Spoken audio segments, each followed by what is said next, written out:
Rock on Beer viewers. Going to be doing a little something different today. You're used to seeing me review beer, but today I'm going to do a little bit different. I'm going to talk about a camera, specifically this camera here. This is a Polaroid Cube. Now, I shoot with a few different cameras. Most of these reviews and stuff inside my house is shot on what you're seeing right now, and it's my wife's Samsung NX300, and that is a really nice camera. I really like it for indoor shooting. Also got this big old beast, my Canon DSLR, which I take with me to shoot sometimes. This one doesn't have an autofocus, so it's a little bit of a pain. The other reason that I use this camera for shooting reviews. But I don't have a small action camera, which is what everybody is kind of switching to nowadays. And, a lot of people have gone to the GoPro. I heard about this little camera. It's pretty new, only about 6 months old, so I heard about it even before it came out. And I thought that it sounded super cool. And it is super cool, and it's super tiny. Check that out. Check how tiny it is compared to this. Let's set that beast aside. So this is Polaroid's action camera. It's their sort of answer to the GoPro, to this, craze of small cameras that you can place anywhere, wide angle lenses, all that kind of stuff. And I've been using it. I've had it for a few months now, and you're going to start to see some footage from it. So I thought that I should introduce it and do a little review. All right. So I've gone on about how tiny it is. Doesn't weigh anything at all. It's a super simple little camera. You can see that it's got lens there. It's about 130 degrees, I think, lens. It's not as wide as the GoPro, but it also doesn't fisheye as bad. I feel like it doesn't fisheye as bad as a GoPro. I've watched a lot of GoPro stuff online, and the fisheye can be pretty pronounced. It does fisheye. I mean, it's a wide angle lens. You're gonna get it. You can't stop it. Can't stop the fish. So it's got a little wide angle lens there. Right below it, it's got a little pinprick microphone. On top, you got the action button. Squeeze it for a few seconds. Get rewarded with that shrill beeping. Now it's on, a little LED light. You click that button once. Get some more shrill beeping. That's a picture. It takes about 5 megapixel pictures, so yeah, if you need that. But it's all about the video. Give her 2 clicks, and we got video. Now, let's talk about video. And let's talk about it on the Cube. So this is the video from the Cube. It is surprisingly good, actually, for such a tiny device, such a tiny little package. It actually produces some pretty decent video. The only thing is I'm holding this at arm's length, and you're gonna see kind of a little jiggle just from my natural shakiness. Hang on, let me try and fix that a little bit. Anyway, it doesn't have any kind of image stabilization, way too small for that.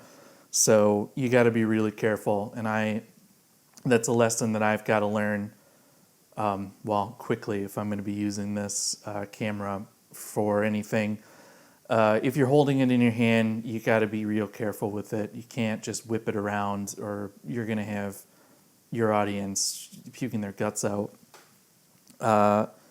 So that's one thing. It doesn't have an image stabilizer, but the at 1080 the video is great. The video is nice. I was worried that it would be lower quality, but I I don't see a lot of difference between this and a GoPro, to tell you the truth. With, indecent lighting, this is just sunlight. This is just natural light coming in through my windows. And I think the video comes out great. It gets grainy in the dark.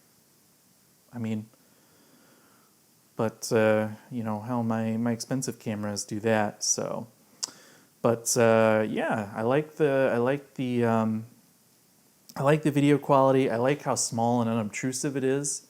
You can palm this thing. You can hold it in your hand. It's way less obtrusive than this monster. And I don't like waving this thing in people's faces and filming. So this really helps someone like me who's a little weirded out by, having a giant camera in their hands and kind of panning it around and stuff. But yeah, let's see. What else can I think of? The one thing that is a real drag on this is the sound. Most of my videos, you're going to be hearing me through a lav mic, so external sound. So the microphone, it's not very great on the Cube. And to illustrate that, I'm dropping the lav audio, and you're hearing from I would snap my fingers, but I can't snap with this hand, and I'm holding with the other hand. So, but I've dropped the audio from the lav mic. You're hearing it directly from the Cube. You can hear how bassy and, I don't know, just kind of cheap it sounds. But, you're not buying this thing. I'm not buying this thing for the microphone for the most part. I usually try and capture audio with this external source, so it doesn't bother me that much. Although, for instance, in a crowded room, or if there's it amplifies background noise, so you're basically not going to be able to use this in a big crowd. Or I took some video in a brewery, and you can't hear anything except the roar of the machines and stuff. So, all right, let's go back to fake snap. Go back to this audio. A couple cool things though about this, and we're going to be switching back to the other camera. So you might have seen this on the bottom. What's that? It's actually a pretty powerful magnet. Yeah, the Cube is magnetic, and it'll stick to any metal that's magnetic. And that's cool for mounting it, because as you also might have seen, it doesn't have a traditional tripod, mounting screw on it. So it does mount to magnetic metal. That is kind of cool. Other than the fact that it's surprising how few surfaces are magnetic out in the wild. And the other thing is that unless it's right side up or totally 180, it will go to landscape mode, and you'll get that crappy portrait mode. Sorry, you'll get that crappy cell phone portrait. So you got to be careful with that.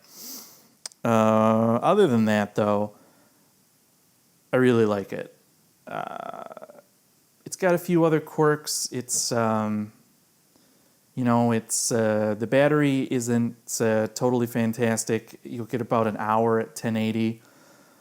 But on the other hand, what are you filming for over an hour on an action cam? And but other than that, I really like this thing. I think it's really cool, and I just got to practice using it better. And I think it's going to let me get some really cool, footage, some really cool stuff. You're going to be seeing some footage that I've taken with it coming up on the YouTube channel in the next few weeks. The other thing that's really awesome about it is the price. I paid €99 for it. I believe in the US it's $99, and it's half the price of your entry-level GoPro. and I think it's really going to deliver everything that I want it to deliver. So, yeah, man, good price, good image quality. I gotta quit throwing it around like this, but you know, you get the picture. What else can I say? I really dig it. And if you're looking to get into the action camera scene, but you don't want to drop the money on a GoPro, I can recommend this thing, definitely. So stay tuned. You'll see some more video from it coming up, and maybe I'll make some more. I'm planning on trying to make a few accessories because I don't want to buy the ones that are really expensive online, but I'm planning on trying to do some cool stuff with this magnet. So guys, Polaroid Cube, Rock on Beer recommended. It's definitely going to go straight into my brewing beer documentarianizationing repertoire. Documentarianization, that's definitely a word. You can look it up. But anyway, cool little camera. It's going to get you a lot of attention. And of course, speaking of attention, why not thumbs up, leave me a comment, tell me about your camera, tell me about this camera, tell me about cameras in general. You can always subscribe too, so you can see more video from this camera and other cameras. And, you know, there'll be beer or something too. Next time I'm going to be talking about beer, I promise. No more cameras. Back to beer. And cheers, guys. We'll see you next time.